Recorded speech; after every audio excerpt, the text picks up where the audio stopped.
नाही, साधारणतः फक्त चंद्रपूर नव्हे, या विभागातल्या चारही महानगरपालिका, त्यामध्ये चंद्रपूर, अकोला, अमरावती आणि नागपूर अशा आज दिवसभर बैठका आहे. त्यासाठी त्या महानगरपालिकेच्या प्रमुखांसोबत चर्चा होईल. त्या ठिकाणी जी प्रभारी आहे, जसं चंद्रपूरचे प्रभारी चैनसुख संचेतीजी, श्री अशोक नेतेजी व आम्ही एक 5-7 लोक, असं चंद्रपूरची बैठक होईल. अमरावतीची तशीच बैठक होईल. काल पुण्याची बैठक होती. माझ्या माहितीप्रमाणे आज मुंबईची बैठक आहे. तर असा 29 कॉर्पोरेशनचा या 3 दिवसाचा कार्यक्रम नाव घेतलं. आधी प्रभारी वेगळे होते, आता प्रभारी बदललेले आहे का भाजपाचे चंद्रपूर? नाही, अगोदर चंद्रपूरमध्ये ज्यांना प्रमुख म्हटलं होतं ते मला वाटतं की घुग्गुस नगर परिषदच्या दृष्टीने म्हणा. भाऊ, नाशिकमध्ये प्रस्तावितांना डावलून भाजपमध्ये नवीन लोकांना प्रवेश दिला जात आहे आणि त्यांना तिकीट देण्याचं चाललं आहे. त्यावरून नाराजी नाट्य मोठ्या प्रमाणात नाशिकमध्ये रंगताना दिसते आहे. आज बातमी नाही आहे का काही? सुधीर भाऊ, तुम्ही जे म्हणताय की चंद्रपुरात ज्यांना आधी प्रभारी म्हणण्यात आलेलं होतं ते फक्त घुग्गुस नगर परिषदेच्या अनुषंगाने प्रभारी होते, त्यांच्याबद्दल आमच्यापर्यंत अशी माहिती होती की चंद्रपूर महापालिका आणि निवडणुकीचे प्रभारी होते. आमच्यापर्यंत ती माहिती नव्हती. पण मला जे सांगण्यात आलं आहे, श्री उपेंद्र कोठेकरजींनी आज सांगितलं की चैनसुख संचेतीजी, ज्यांनी मुलाखती घेतल्यात, आणि अशोक नेते हे त्या बैठकीत उपस्थित राहतील आणि ते पक्षाचे निवडणूक प्रमुख आणि प्रभारी म्हणून. किशोर जोरगेवार निवडणूक प्रभारी नव्हते कधी? मग माहीत. सगळ्यात महत्त्वाचं, आपण मुंबईला पण गेले होते, जे नाट्य झालं होतं, त्यानंतर बऱ्याच भेटीगाठी घेतल्या मुख्यमंत्र्यांसोबत. नाट्य हा शब्द योग्य नाही. नाट्य काही जागे नाही. असं आहे की मी आग्रहपूर्वक पहिल्यांदाच नव्हे, या भावना पक्षाचं अध्यक्षही राहिलो आहे, या पक्षाचा महामंत्री प्रदेशाचा राहिलो आहे, या पक्षाने मग भरभरून दिलं तर नेहमीच मला वाटतं की या पक्षाचं चांगलं व्हावं, हा पक्ष असाच जनतेची सेवा करत राहावा. आम्हाला तर हेच शिकवलं आहे, मैं रहू या ना रहू भारतीय रहना चाहिए. म्हणूनच आम्ही काम करताना जीव ओतून काम करतो. निवडणूक जिंकणं हे आमचं बाय प्रॉडक्ट आहे. जनतेचं हृदय जिंकणं हे आमचं मुख्य काम आहे. आता हृदय जिंकायचं असेल तर निवडणुका जिंकणं हे बाय प्रॉडक्ट असेल, तर त्यासाठी जर कुठं आपल्याला दोष वाटलाच तर तो चर्चेतून, संवादातून लक्षात आणून द्यायचं, तो दुरुस्त होतो. ही चर्चा मुख्यमंत्र्यांसोबत तुमची भेट झाली, त्याच्यानंतर हंसराज अहिर आणि किशोर जोरगेवारही भेटले. चंद्रपूरमध्ये जे काही डायलॉगचा अभाव होता तो आता विस्तारला. कार्यकर्त्यांना काय सांगणार? नाही, डायलॉगचा अभाव कार्यकर्त्यांमध्ये कधीच नसतो.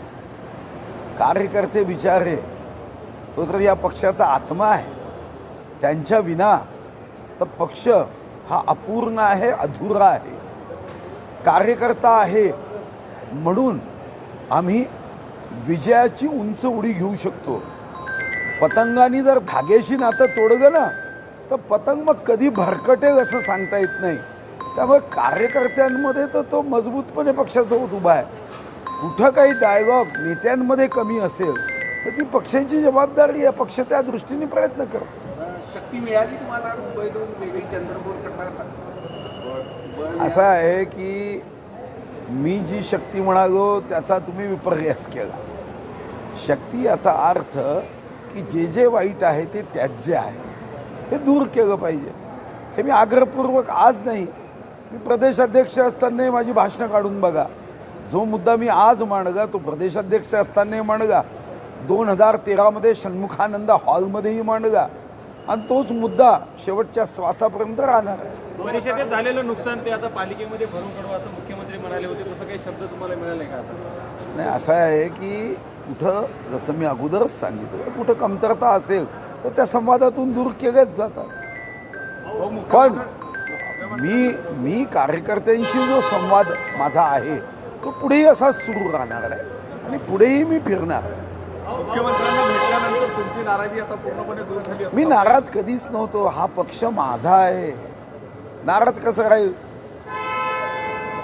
अहो हे घर हा पक्ष मोठं करण्यामध्ये आम्ही रक्त आटवलं आहे. आम्ही कसं नाराज राहू? फक्त येणाऱ्या पाहुण्यांनी घर आपलं असा दावा करू नये एवढीच भावना आहे. हृदय रक्त असे शब्द वापरले. हृदयापर्यंत रक्त पोहोचण्याकरता सगळ्या धामण्यांमधनं रक्त व्यवस्थित झालं पाहिजे. तर तुम्ही तिन्ही नेते आज एकत्र भेटणार का? जोरगेवार, तुम्ही आणि भैया सगळ्या समन्वय बैठकीत एकत्र दिसणार का? नाही, आता ते कधी येत आहेत हे मला माहीत नाही, पण समन्वय बैठकीत निमंत्रण असेल तर सर्वच एकत्र येतील.